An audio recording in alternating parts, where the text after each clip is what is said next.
it just simplifies the game so much more, and you really don't have too much to think about once you go through that process.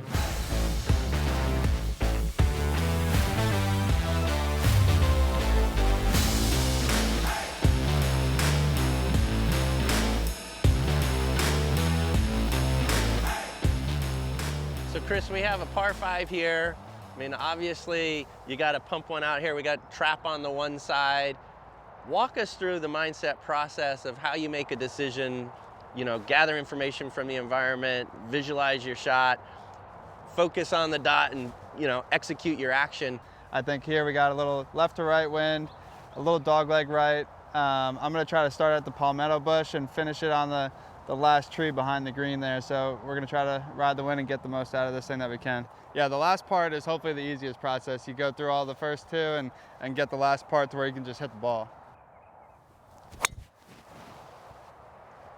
Kind of like that. Yeah, that'll work. We'll do that.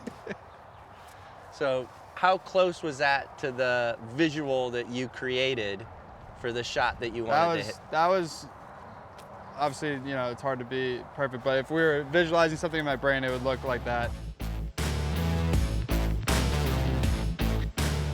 How do you think they would benefit at home with having a process? Because most people we know that play amateur golf have never even thought about half of these things. I know some of my amateur buddies, when they're over their ball, they're thinking, oh my gosh, the wind's off the left, you know, all this stuff, and then they don't think about taking a, you know, nice free swing at it. When you're playing with your amateur buddies, they're over the ball thinking.